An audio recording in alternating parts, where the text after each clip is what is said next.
Este tema se llama La Virgen María como mujer, corredentora y nueva Eva.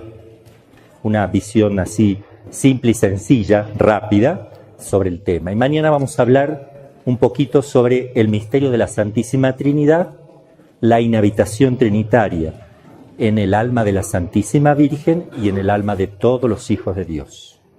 Un poquito cómo se da ese movimiento trinitario de Dios en el alma del justo. Si uno toma la Sagrada Escritura y abre el primer libro, es decir, el Génesis, se va a encontrar con un pasaje muy importante, se le llama protoevangelio, donde está profetizada la redención de Jesús, donde está profetizada la acción de Jesús en conjunto con la Santísima Virgen María, su madre. El texto es Génesis 3:15 y dice: pongo perpetua enemistad entre ti y la mujer, le dice Dios a la serpiente. Esa serpiente es el demonio, ya porque se haya tomado posesión de una serpiente, de un animalito para hablar, o bien se aparece en forma de serpiente, pero el que habla, esa persona, es el demonio Satanás, como dice el Apocalipsis, la antigua serpiente llamada Diablo y Satanás. Entonces dice que va a poner perpetua enemistad, van a ser siempre enemigos, la mujer y la serpiente. Pongo perpetua enemistad entre ti y la mujer, entre tu linaje y el suyo. Entre el linaje de la mujer y el linaje de la serpiente. ¿Cuál es el linaje de la mujer? Cristo. Y por extensión todos los cristianos, todos los santos, por extensión. Pero en el sentido propio es Jesús. ¿Y quién es la descendencia de la serpiente? Todos los demonios que están bajo el poder de Satanás y por extensión todos los malvados, los cómplices, los hombres apartados de Dios. Sería así por extensión. Este te aplastará la cabeza y tú le acecharás el calcañal.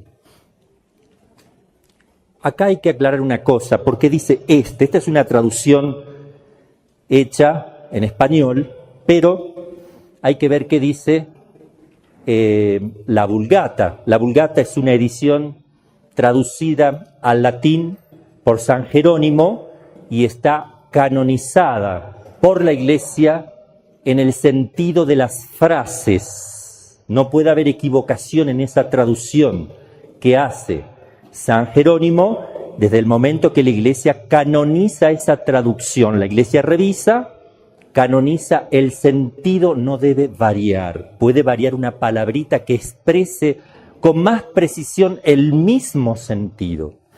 Y entonces en la Vulgata, ¿cómo pone esta expresión San Jerónimo? Dice esta, conteret capuntum, esta, es decir, la mujer va a pisar la cabeza de la serpiente. ¿Por qué pone ista y no pone istus? ¿Por qué no pone? Para que no se entienda que la Virgen queda al margen de esta lucha. Entonces la Iglesia prefirió poner esta, la mujer y su descendencia, para que no quedara excluida la Virgen, porque se supone que Cristo también lo va a pisar, la descendencia.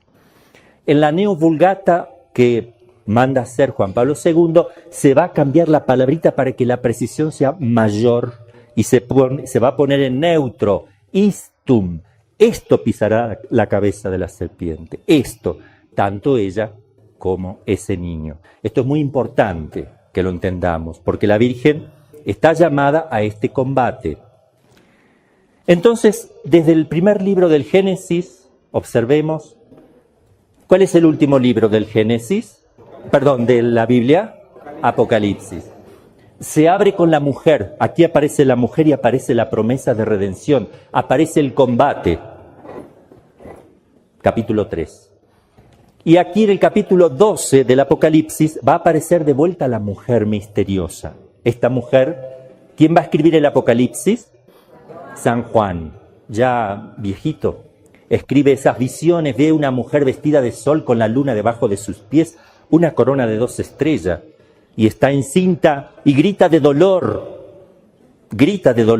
porque va a dar a luz, y viene el dragón, la antigua serpiente llamada Satanás, a devorar el niño que va a nacer. Ella tiene dolores de parto en esa visión. Entonces ese niño que está naciendo no es Jesús, porque ella concibió sin dolores de parto a Jesús, porque fue virgen antes, durante y después. Entonces si tiene dolores de parto, sabemos muy bien quiénes son. Nosotros, que le causamos dolor, nosotros causamos dolor a Cristo y a ella. A ella se le atraviesa una espada al corazón para colaborar en esa obra redentora. Ya vamos a explicar esto. Entonces, está el niño que el dragón se quiere devorar. Fíjense, el dragón es Satanás que se quiere devorar lo que van a hacer ahí. Si fuera Jesús, el dragón sale corriendo. Y la mujer es llevada al desierto, al lugar de la presencia de Dios para protección. Entonces, la Biblia comienza con la mujer y finaliza con la mujer. Toda la Biblia está contenida dentro de estos dos parámetros. Nunca la mujer sin Cristo, sin el Hijo. Y fíjese que no aparece un varón, no aparece el papá de Jesús, no aparece esa mujer con un esposo. Y aparece la mujer con el niño de vuelta en el Apocalipsis. Toda la Biblia está contenida dentro de la Santísima Virgen, del Inmaculado Corazón. Ella guardaba y meditaba todo.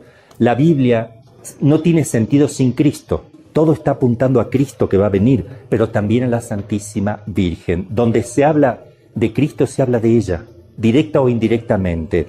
Toda la Biblia habla de Cristo, pero también toda la Biblia habla de María. Y si uno piensa que San Juan, el discípulo amado de Jesús, un jovencito de 15 años aproximado, que cuando Jesús estaba muriendo en la cruz, 3 años más, 18 años, era puro, Jesús lo quería muchísimo, era el discípulo amado. Dejó que recostara su pecho en el corazón de Jesús para que escuchara los latidos del corazón de Jesús. Hay un proyecto, hay algo, se lo está preparando a su discípulo amado.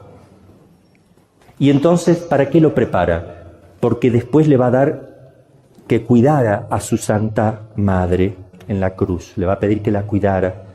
Y San Juan va a reconocer en la Santísima Virgen, en el corazón inmaculado, los latidos del corazón de su Hijo, porque dice que el corazón de un niño en el vientre de la madre comienza a latir por el impulso del corazón de la mamá. Los dos corazones van latiendo al unísono, y entonces San Juan es preparado para cuidar de manera particular a la Virgen, y Cristo lo trata de una manera particular, dejando que este discípulo pudiera escuchar los latidos de su corazón. Está todo lo que se llama el misterio del corazón de Jesús y el misterio del Inmaculado Corazón, que sería otro tema a tratar. Entonces, así como la Biblia empieza con la mujer y termina con la mujer, San Juan va a hacer lo mismo. El discípulo amado que va a cuidar de la Virgen va a hacer lo mismo. Va a empezar con la mujer y va a terminar con la mujer en San Juan. Capítulo 2 de San Juan, donde Cristo empieza su vida pública. Capítulo 2 de San Juan, versículo 1. ¿Qué pasa allí? La Virgen aparece como medianera, intercesora ante Cristo, se acerca a Jesús y le dice: no tienen vino. Y antes de que diga algo de lo que dijo Jesús, voy a aclarar. Nuestros hermanos separados dicen que Jesús trató a la Virgen como la mujer, la despreció. En lugar de decirle mamá, le dijo mujer. Cosa que hay una gran ignorancia bíblica, histórica bíblica. Todo el Antiguo Testamento estaba pensando: ¿quién será esa mujer que va a pisarle la cabeza a Satanás? ¿Quién será esa mujer que no tiene marido humano, que va a tener una descendencia, que también un niño pisará la cabeza de la serpiente, la descendencia de esa mujer? ¿Quién será esa mujer? El niño, sabemos, será el Mesías. La mujer sabemos que es la madre del Mesías, pero no la conocemos en concreto, pero va a aparecer esa mujer. Entonces, cuando estaban esperando la llegada del Mesías, también estaban esperando la llegada de esa mujer misteriosa. No a cualquier persona de sexo femenino se le decía mujer. Cuando se le decía mujer, era para honrarla, porque podría ser la mujer la mamá del futuro Mesías. Entonces, tratar de mujer en la Sagrada Escritura, en el ambiente judío, era conectarse con la madre del Mesías, era aplicado a la madre del Mesías. Por eso cuando la Virgen se acerca y le dice a Jesús, no tienen vino, yo me imagino así, Jesús con una sonrisa tierna, profunda, como travesura de niño, le dice, mujer. La Virgen baja su rostro tímida, roja, y todas las miradas hacia la Virgen diciendo, esa es la mujer que ustedes están esperando. Y todos estaban los apóstoles allí. Mujer, ¿qué tenemos que ver nosotros? Ahí sí que tiene que ver mucho. Y todos están mirando a la mujer. Fíjense que termina el texto diciendo que los apóstoles a través de este milagro creyeron en Cristo. Este misterio se lo denomina la Iglesia como autorrevelación de Jesús. Se autorrevela porque indica quién es la mujer. Por tanto, ella es la mujer, entonces él es el Mesías. Y entonces la Virgen solamente le dice a los sirvientes, hagan lo que él diga. Ahora es interesante porque la Virgen lo va a introducir a Jesús en la vida pública. Ella comienza el combate de su hijo. Porque ese era el primer milagro para comenzar oficialmente la vida pública de Jesús. Jesús habla de la gran hora. No ha llegado la hora en que el Hijo del Hombre será entregado. No lo tomaron prisionero porque no había llegado su hora aún. Se habla de una hora en minúscula y de una hora en mayúscula. La hora en mayúscula, de la cual habla Cristo, que no ha llegado aún la hora, por eso no lo toman, pero llegará la hora en que el Hijo del Hombre será entregado. Esa hora es la pasión. Pero la otra hora es la hora en minúscula, es la vida pública de Jesús. Ha llegado la hora, pero esa hora la introduce la Santísima Virgen. Ella sabe perfectamente bien a dónde está conduciendo a su Hijo. Ambos aceptan la redención de los hombres. Decía un santo que si los malvados no hubieran subido a Cristo en la cruz, lo hubiera hecho la Santísima Virgen María. Ella lo hubiese puesto, porque ella quería la voluntad de su Padre y quería la voluntad de su Hijo. O sea, entendían el misterio. Cuando la Virgen dijo, hágase en mí, entendía lo que estaba diciendo. Entonces San Juan empieza su evangelio con la mujer, la autorrevelación de Jesús. Y va a terminar con la mujer también su evangelio, capítulo 19, versículo 26, porque Jesús mira a San Juan, mira a su madre y le dice, madre, he ahí a tu hijo. Hijo, mujer, he ahí a tu madre. Perdón, hijo, mujer, he ahí a tu hijo, hijo, he ahí a tu madre. Pero empieza con la mujer. Cierra su evangelio con la mujer y lo abre, porque él también entiende que la Virgen tiene todo el contenido de la revelación en su corazón, en su alma y en su ser. Y es lo que quiero mostrar ahora. Se habla, algunos dicen que la Virgen no es corredentora. Es teología, es opinión teológica. Algunos piensan que sí, otros piensan que no. La Iglesia tiene textos muy favorables hacia la corredención, pero no se ha declarado porque todavía está en discusión teológica, no se ha decretado el dogma. Para mí, sí, la Virgen es corredentora, y corredentora significa que ella colaboró en la obra redentora de Cristo, no solamente aplicando méritos para los demás, sino obteniendo méritos, la obtención de los méritos, no solamente la aplicación. Es muy importante esto. Y entonces encontramos entre la Virgen y Cristo una relación íntima. Fíjense que el pecado no entró por Adán en el sentido estricto, sino por Eva. El demonio sabía muy bien con quién conversar. Él sabía quién iba a conversar con él más fácilmente. Busca el sexo donde hay mayor curiosidad y donde haya mayor influencia sobre el otro. Si el demonio hubiera querido comenzar una conversación con el varón, probablemente el varón no hubiera conversado mucho, o tal vez nada. Y además, si hubiera conversado, no hubiera arrastrado a la mujer. Pero en cambio, la mujer sí se iba a prestar al diálogo e iba a arrastrar al varón. El demonio es conocedor de la naturaleza del hombre, de la psicología del hombre. Ahí nomás capta porque su modo de conocer es un modo distinto del nuestro. Él conoce por intuición, es decir, la mente se mete directamente, capta directamente la esencia de las cosas, se llama intus legere, por intuición, no necesita razonar, sacar conclusiones. Y entonces habla con la mujer, y es la mujer la que introduce y lleva a caer a Adán. La responsabilidad termina en Adán porque Dios le dio esa responsabilidad a Adán. Dios dialoga con Adán, es el último responsable en la familia de lo que es el culto a Dios. El padre de familia, el varón debe llevar la oración en la casa, el varón debe presidir una oración, porque Dios le encarga la salvación propia, la salvación de su esposa y de sus hijos al varón. Pero a veces el varón se corre y queda la mujer sola haciendo lo que puede, ¿verdad? Pero entonces la ruina comienza por una mujer y concluye en Adán, último responsable de esta obra. Si Cristo hubiera redimido solo la humanidad, estaría faltando algo. La mujer y el hombre fueron cómplices, los dos sexos son cómplices de la ruina del hombre. Dios pensó, dice San Pablo, que Cristo es el nuevo Adán. Y uno dice, bueno, Cristo es el nuevo Adán. Y dicen algunos padres de la iglesia, entonces María es la nueva Eva.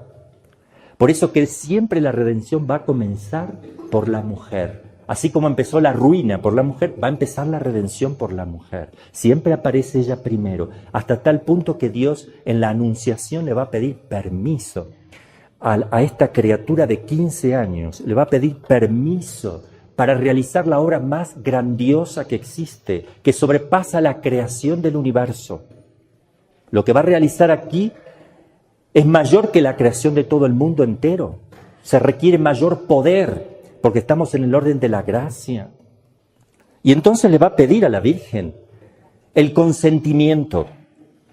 Es un consentimiento, algunos creen que una mujer concibe pasivamente y el hombre pone la parte activa. El que realiza el hijo es el hombre, la mujer simplemente lo tiene como un receptáculo ahí adentro. No es así, ¿verdad? La medicina, la biología nos enseña que los dos tienen parte activa en la realización, en el desarrollo y en la concepción misma. Entonces, la Virgen tiene una acción positiva. Ella no dice, bueno, que se haga como quieras. La respuesta de la Virgen es fiat. Hágase, lo quiero, lo deseo. No es simplemente acepto, sino que lo deseo, lo quiero positivamente. En ese momento empieza la segunda persona de la Trinidad, baja al corazón inmaculado de María primero. ¿Por qué? ¿Por qué tiene que bajar primero al corazón? Porque necesita el consentimiento. El consentimiento viene por la voluntad expresada en el corazón. Ella dice, hágase. Primero se anida en el corazón y luego en su seno, ¿verdad? Cuando digo el corazón, quiere decir que la segunda persona de la Trinidad, el Hijo, va a tomar no solamente carne y sangre, va a tomar todo el ser de María, porque no hay hombre allí. Ustedes saben que el varón aporta 23 cromosomas, ¿no? Y 23 la mujer. Pero aquí tenemos todo de María, todo. El parecido psíquico, físico, moral y espiritual de esta criatura, Dios criatura, es única con su madre. Es decir, que no es simplemente... Acá hay una relación entre madre e hijo, hijo y madre. Uno dice, ¿se amaban tanto como toda madre, hijo y madre? No, no como toda madre y todo hijo. Acá hay algo más todavía. Mucho más que cualquier madre y cualquier hijo, porque hay una afinidad tan grande, más que los gemelos, más que los mellizos. Hay una afinidad única entre Jesús y María. Y podemos decir que Dios toma la naturaleza humana del ser mismo de María, de su ser mismo, para hacerse hombre. Todo lo que tiene de hombre está sacado solamente de ella. Por eso que yo digo que se puede decir así. El Verbo se hizo María y habitó entre nosotros, de alguna manera, porque María es humana. Se puede decir así, porque todas las características son marianas. Jesús era el hombre más mariano. Y cuando conversaba con la Santísima Virgen, es el único caso donde el hijito... Bueno, quiero hablarle primero de esto. En la encarnación misma, cuando se produce la encarnación, Dios tiene naturaleza. como nosotros. Nosotros tenemos humana, Dios tiene naturaleza divina. Es el modo que tiene Dios de actuar, es el principio de operación. Yo tengo otro principio de operación por ser humano. Tengo sed, hambre, me tengo que sentar, pero puedo hablar, etc. Un animalito tiene otro principio de operación, actúa de otra manera. Ese principio de operación es distinto en Dios, en el ángel, en el hombre, en los animalitos, en los vegetales, en los minerales. ¿Ok? Bien, eso se llama naturaleza. Dios tiene una naturaleza divina, única. El Padre, el Hijo y el Espíritu Santo, una única naturaleza divina. Pero tiene 3 yo. ¿Yo cuántos yo tengo? 1. ¿Ustedes? Bien. Dios dice, yo soy 3. Y el Padre dice yo y no lo dijo el Hijo ni el Espíritu Santo. El Hijo dijo yo y no lo dice el Padre ni el Espíritu Santo. Es lo único que se distingue en Dios, las 3 personas, que son distintas, totalmente opuestas, paternidad y filiación. Entonces en Dios hay persona y hay naturaleza divina. ¿Cuál de las 3 personas baja? La segunda, el Hijo. Baja a las entrañas de María como Dios y como persona divina. El yo de Dios también baja. Su modo de actuar y su yo de la segunda persona son los que bajan. ¿Qué va a tomar en las entrañas de la Virgen? ¿Otro yo? No, no va a tomar otro yo, porque ya lo tiene ese yo. ¿Es divino ese yo o humano? Divino. Es el yo que baja, cuidado. Segunda persona, divina. Ese yo va a tomar naturaleza, forma de actuar. Y el yo divino va a ser las veces del yo humano, por eso es persona perfecta, es hombre perfecto, porque tiene una persona, aunque la persona es divina. Es hombre perfecto lo que nace ahí. Por eso la Virgen es madre de Dios, porque lo que nace de ahí tiene persona divina, tiene yo divino. Entonces ella es madre de una persona, no de una naturaleza. Nadie da a luz una naturaleza, sino una persona. Y como la persona única de Cristo es divina, la Virgen es madre de Dios. Esta segunda persona toma todo el ser de María, se alimenta de ella en toda su parte humana. Y podemos decir que así como la Virgen sale de Dios, Dios sale de María. En el sentido estricto, como hombre sale de ella. Miren la unidad, el nuevo Adán y la nueva Eva, ambos salen uno del otro y el otro a su vez sale del otro. Mutua procedencia, ¿verdad? Y también encontramos esta relación entre Adán y Eva. Eva nace del costado de Adán y en el nuevo Adán nace de María, ¿no? Como que se da vuelta el papel, ¿no? Pero hay un orden perfecto. Ahora, observemos la intimidad, yo quiero que veamos esto. La Virgen cuando dice hágase en mí, entra a tomar parte en la unión hipostática. Eso se llama unión hipostática. Una persona divina y una naturaleza divina se unen a una naturaleza humana en la única persona divina que bajó del cielo. Eso se llama unión hipostática, es la más perfecta de todas las uniones, más que el cuerpo y el alma, más que la unión de una madre con un hijo, más que la unión entre hermanos. Es esta unión hipostática, en la misma naturaleza. Y además, esta unión que se va a producir entre la naturaleza divina y humana se va a dar en la carne de María. Por eso se dice que en la carne de María se celebraron las nupcias del Cordero entre Dios y la naturaleza humana, las nupcias del Cordero en las entrañas de María. Ahora fíjense esto, María tiene parte en esa unión hipostática, dicen los teólogos, pero no ad intra, no quedó hipostasiada la Virgen, sino infactum esse. En la realización de esa encarnación María tiene parte esencial, porque si ella no hubiera dicho hágase, no hubiera comenzado esa acción de la encarnación. Miren si María no colabora en la obra de la redención de los hombres. Miren.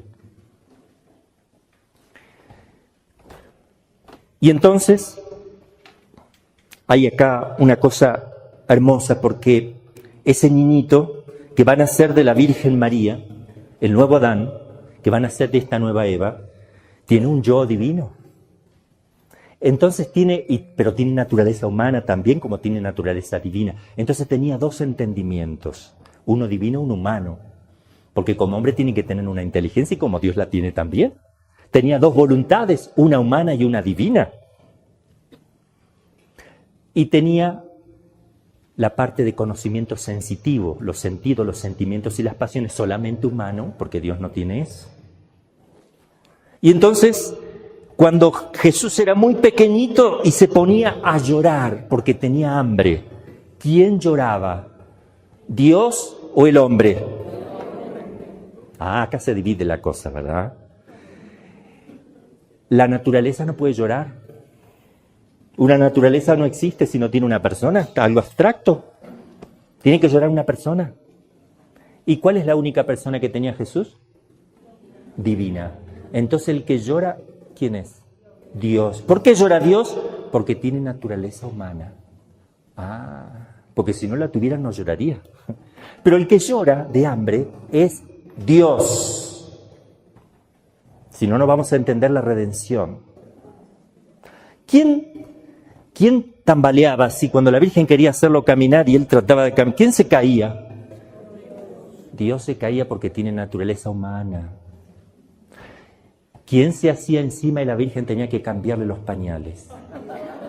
Esto es muy interesante para que entiendan lo que significa la kenosis. Se anonada, se hace nada. Miren lo que significa para Dios que le cambian los pañales a Dios porque tiene un cuerpito humano, pero es a Dios a quien le cambian los pañales. ¿Quién se va a alimentar de la leche de María? ¿La naturaleza humana o una persona? ¿Quién come, la persona o la naturaleza? ¿Quién tiene hambre, la panza, la garganta o quién tiene hambre? La persona. Entonces, el que se va a alimentar de la leche de María es la persona, Dios. Porque tiene hambre, porque tiene naturaleza humana, tiene hambre. Esto me hace entender lo que significa que Dios se haya bajado, se hace nada, se limita. Si no, no se hubiera limitado, pero se limitó. Es perfectamente hombre porque tiene persona, pero la persona no es humana. Atención, su naturaleza humana sí y su naturaleza divina. Cuando muere en la cruz, ¿quién muere? No tengan miedo, muere Dios, pero no muere la divinidad. No muere la divinidad, lo divino no puede morir. Muere Dios en cuanto que tiene naturaleza humana, es decir, que en la parte humana se le va a separar el alma del cuerpo. Eso es la muerte. Pero si no hubiera muerto Dios, no hubiera tenido valor infinito la redención. Si muere cualquier hombre, a mí no me afecta. Tiene que morir alguien que tenga valor infinito para reparar un pecado que toca a Dios infinito. Vemos aquí la íntima unión entre Jesús y María, el nuevo Adán y la nueva Eva. Es decir, Dios no solamente toma el ser de María, todo el ser. Imagínense el parecido psicológico, el parecido espiritual, moral, físico. Cualquiera que veía a Jesús, cuando uno ve un niño, dice, este se parece en esto a la mamá, en esto al papá, ¿verdad? Pero acá es todo María, todo un parecido muy grande, hasta gestos, formas de mirar, formas de pensar humana que Jesús tenía, era muy similar a la Santísima. Imagínense cuántos sentimientos allí compartidos. Y el amor que Cristo, estaba apegado Cristo a María. Y es más, cuando Jesús hablaba, era el único caso. Cuando Jesús, supongamos que era chiquitito o grande, yo pongo chiquito, le decían, mamá, sí, hijito, cuéntame algo, mamá. Se ponen a hablar. Es el único caso que el hijo puede hablar desde el ser mismo de María, de la mamá, desde adentro de la mamá. Se queda calladito y le sigue hablando. Porque Él es Dios y penetra el ser de María y conoce todos los rincones y la puede inspirar y la puede sostener la sostiene como criatura. Es el único caso que su hijito la sostiene el ser de su mamá, el ser en el sentido más profundo. No sostiene la vida de la Virgen, el ser mismo, que es mucho más profundo. Y donde el niñito habla con ella y ella se da cuenta que está hablando. El niño, como cualquier santo o cualquier ser humano, percibe que Dios le habla en el corazón. Ustedes saben que la oración se define por diálogo. Nunca la Iglesia dijo que la oración es un monólogo, sino un diálogo. Si la Iglesia me dice que es diálogo y yo nunca dialogo y nunca escucho que Dios me habla, tengo un serio problema. No estoy haciendo oración. Claro que habla. ¿Cómo habla Dios? Distinto de cómo hablamos nosotros, evidentemente. Dios ilumina el entendimiento. Puede también iluminar desde el sentido interno de la imaginación, puede tocar la memoria, ordenada a un acto que Él quiere, y yo me doy cuenta que eso fue tocado, porque yo no se me hubiera ocurrido, se me ocurrió de golpe. Y en el modo como llega, porque Dios habla desde el ser mismo del hombre, desde la esencia, el demonio no se puede meter ahí. Entonces cuando Dios habla al hombre, habla desde adentro como si fuera mío. Pero yo me doy cuenta que no es mío, porque la naturaleza que tienen las cosas y el modo de proceder fueron distintos. Y eso me voy a dar cuenta en la medida que haga oración. Y Dios mueve también la voluntad suavemente a realizar un acto, lo propone, y uno piensa que es uno. Y a veces se pone a hablar uno y se pone a dar consejo y dice, qué bien, me pongo contento de qué bien que hablé, ¿no? Y se lo atribuye a uno, y entonces no le atribuye, no dice, Dios me inspiró porque realmente yo no hubiera... Si uno se lo atribuye a uno mismo es por falta de fe, y Dios no le va a dar nunca más le va a hablar, porque le está haciendo daño, porque uno cree que es súper sabio y santo, ¿no? Dios no le va a seguir inspirando. En cambio, cuando uno ve que está diciendo algo y no se asombra de lo que está leyendo y se asombra de lo que está entendiendo y no dice, Dios me está ayudando a entenderlo, Dios me ayudó a ver esto, Dios me iluminó para que yo me diera cuenta. Si yo hago eso, Dios me sigue iluminando porque yo reconozco la acción de Dios en mí y no soy yo. ¿Me entienden? En la vida espiritual cree uno que tiene que negar todo y atribuírselo a uno porque mira si Dios me va a hablar a mí. ¿Y por qué no te va a hablar? Si la oración se define como diálogo. Pregúntale a la iglesia qué es la oración y te dirá que es un diálogo. Bueno, entonces ese contacto entre Jesús y María, ese diálogo, ese movimiento entre el entendimiento, la voluntad y los sentidos, esa comunicación era única. Eso no se ve entre el hombre, entre cualquier mamá y cualquier hijo. Eso es mentira. Una vez un sacerdote estaba predicando y dijo, la Virgen llegó a ser santa y era una madre como cualquiera de cualquier madre. No es así. Está bien que quiso resaltar que se puede ser santo, pero no era una madre como cualquier madre. Primero que no era una madre sin papá, ¿no? Donde la obra de la fecundación la realiza Dios en ella. Segundo, que no es una madre como cualquiera porque no tiene pecado original. Tercero, porque si tuviera pecado original, ¿qué hubiera pasado? Fíjense, yo quiero hablar de la unidad entre Cristo y María. Si la Virgen hubiera tenido pecado mortal, Cristo hubiera tomado la esencia pecadora y me iba a dar de comer su carne y su sangre sacada de la carne y la sangre de María. Por eso que la Virgen le puede decir a Jesús, esta es mi carne, esta es mi sangre. El que come mi carne y bebe mi sangre vivirá. Le dice la Virgen a Jesús, toma mi leche y come de mí. Cuando estaba en las entrañas, la Virgen le decía a Jesús que se alimentara para tener vida, claro, vida natural. Pero ambos se comen. La Virgen ha comulgado a Cristo, pero Cristo ha comulgado a María. Ha tomado todo el ser en la parte humana, que es mucho más que la comunión, porque entra en el caso de Cristo, ¿no? Porque además de realizarse esa común unión en el orden del espíritu, se da también una común unión en el orden de la naturaleza humana. Es mucho más profundo aún, ¿no?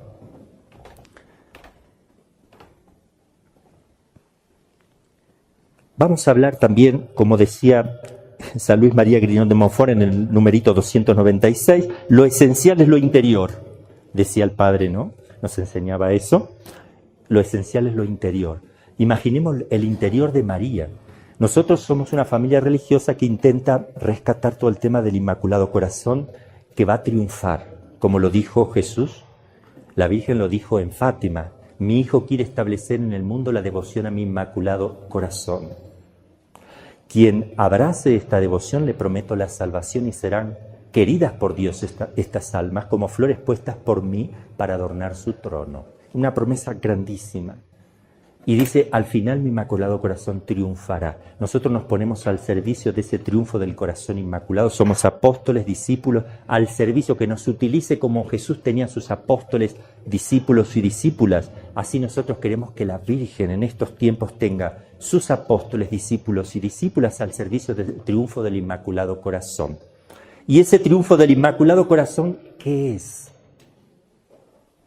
¿Qué puede ser? ¿Qué es un triunfo para ella? Ella ya nació triunfando porque nació sin pecado concebida porque le pisó la cabeza a la serpiente. ¿Qué significa que ella no tenga pecado? Que nació sin pecado. Perdón, que haya pisado la cabeza significa que nació sin pecado. Corazón inmaculado. Ella ya venció. y la divina ¿Por qué misericordia. dice entonces que va a triunfar? Dejamos aquí entonces. Para en el corazón de sus hijos contra Satanás, el mundo y la carne. 3 enemigos tenemos. Ella quiere vencer en nosotros. ¿Y cómo se dará ese triunfo? Ella va a llevar a las almas a la misericordia de Jesús. Si no, no existe ningún triunfo. Si un alma no ve sus miserias, no las reconoce, no le pide a la misericordia de Dios que le perdone, no hay ningún triunfo. Y en concreto, ¿cómo se da eso? ¿Basta que uno reconozca su miseria, pida perdón? No, tiene que pasar por el sacramento de la penitencia, tiene que pasar por la confesión. Entonces la Virgen lleva a la confesión, al sacramento de la penitencia y a la Eucaristía. Ese es el movimiento. Y yo lo explico de esta manera. Así como el pesebre de Belén fue elegido por Dios para que naciera allí Dios mismo. Y uno dice, ¿cómo va a elegir ese lugar inhóspito? Totalmente desechado. No lo estaba usando nadie. Animales metidos adentro, orín, excremento. Animalitos, cucarachas, arañas, telas de araña, espinas, piedra, humedad, suciedad, frialdad y abandono. ¿Por qué? Porque Dios dijo, yo quiero que entre aquí mi madre, quiero que vean lo que va a hacer. Que ella ingresara a ese lugar inhóspito, inmundo. Ella ingresó e iluminó el interior con su pureza, con sus manos que responden al impulso del corazón inmaculado, fue corriendo paja limpia, sacando la sucia, sacando las piedras, corriendo los animalitos, sacando telas de araña, armó una cuna con sus manos maternales. ¿Qué significa? Las manos no son nada si no están unidas a la persona, y la persona llena de amor trabaja a través de las manos. Todo el amor de la Santísima Virgen puesta en esa acción, donde Dios encontró que eso era lo más bello que existía, por eso quiso ir a ese lugar. Quiso mostrar que Él venía no por una gruta hermosa, sino porque estaba la Madre haciendo algo allí. No vino porque es el mejor lugar, era el peor. Esa gruta representa el corazón del hombre de estos días, llena de frialdad, humedad, bichos, de todo tipo de animalitos, cucarachas, arañas, telas de araña, piedras, espinas, el corazón del hombre lleno de excremento, de orín, totalmente arruinado y olvidado. Ella dice, déjenme entrar, quiero ingresar ahí, yo prepararé un lugar. Y cuando prepare un lugar, alguien vendrá. Quiero preparar un lugar. Y esa es la acción que la Virgen quiere hacer en el corazón. Y ahí va a venir el triunfo del corazón inmaculado. Cuando le dejemos entrar al corazón, ella se ocupa del resto. Y va a entrar en la medida que sepamos nosotros responder a su llamado, que ya lo voy a decir en pocas palabras. Pero antes quiero mostrar el tema de la corredención mariana también en un texto que nunca se usa. Un texto de San Lucas, capítulo 2. Dice así, le dice Simeón a la Virgen, y a ti una espada atravesará tu alma para que se descubran los pensamientos de muchos corazones. La corredención mariana se apoya en la maternidad, esa es la base primera. Se apoya porque es madre de Dios, es corredentora, punto. Pero este texto es muy importante para que entendamos. ¿Qué le dice? A ti una espada atravesará tu alma para que se descubran los pensamientos de muchos corazones. No hay otra traducción posible. Para que se descubra el interior también se podría decir, pero siempre el sentido es el mismo. Es necesario que una espada atraviese el corazón de María para que queden patentes los corazones de muchos, queden manifiestos los corazones. ¿Ante quién? No dice ante quién pueden quedar patentes y manifiestos. ¿Por qué es necesario que ella sufra en su corazón ese dolor para que el corazón de los hombres quede de manifiesto? ¿Ante quién? A ver, ¿ante quién? Ante Dios no puede ser porque Dios ya conoce los corazones, no necesita que una espada atraviese el corazón de María para que quede manifiesto el interior de todos los hombres. Que quede manifiesto ante ellos mismos. O sea, es necesario que María sufra eso para que yo me dé cuenta de lo que tengo adentro, tú y tú. No, porque eso me lo dice la conciencia, ya tenemos una conciencia. Entonces, es necesario que atraviese esa espada el corazón de María para que quede de manifiesto el corazón y el alma de todos los hombres ante ella. Ella es la que está padeciendo eso. Desde el momento que ella sufre eso, al pie de la cruz lo hace en forma concreta, a partir de eso tiene un derecho que Dios le otorga. Porque si ella compró con esa espada a alguien, es de ella. Redimir significa volver a comprar. Si ella es corredentora, también compró junto con el gran comprador y número uno, que es Cristo, sin el cual ella no tiene nada. Pero ella en dependencia de Cristo puede comprar también, redimir, corredimir, por eso Cristo es redentor y ella co-redentora. Ustedes saben que los demonios no pueden conocer el pensamiento, ningún ángel, ni mi ángel de la guarda, puede conocer lo que yo pienso en lo más profundo de mi ser, no puede ingresar a mi alma, ni a las potencias de mi alma, que son el entendimiento y la voluntad. Es lugar exclusivo de Dios. Si mi ángel de la guarda lo sabe, es porque lo ve en Dios, y Dios se lo hace ver en él. Si yo mentalmente le hago una oración, sí que me la va a escuchar el ángel de la guarda, porque en Dios sí lo puede ver. Pero por virtud propia, ningún ángel puede conocer el interior, ni el demonio, ni ningún ángel malo, ni bueno, ni San Miguel, ni ángel de la guarda, porque es propiedad exclusiva de Dios. Pero solamente hay una criatura que sí lo puede hacer. A través de este texto nos damos cuenta. Queda de manifiesto todo el interior ante la Santísima Virgen. Si no, ella no podría ser corredentora. Y tampoco podría ser medianera de todas las gracias si no supiera qué tengo yo adentro, qué necesidad tengo. Ella conoce todo, pero en virtud propia, porque ella colaboró. Por eso dice, una espada atravesará tu alma para que sean descubiertos los pensamientos de muchos corazones, de muchas almas ante ella. Entonces ella tiene el poder de conocer directamente, y en Dios también si quiere, pero por virtud propia, todos los movimientos que hay en mi alma. Y ella es encargada de llevar a Jesús, no como medianera entre Dios y los hombres, sino entre Cristo y los hombres. Cristo es Dios a su vez, ¿verdad? Es una escala entre los hombres y Cristo entre los hombres y Dios. Pero ella lo puede hacer como me hizo eso en las bodas de Caná. Hijo, no tienen vino. ¿Cómo no lo va a hacer en el orden del Espíritu, cuando se preocupa en detalles de cosas naturales, materiales? ¿Cómo no lo va a hacer en el orden de la gracia?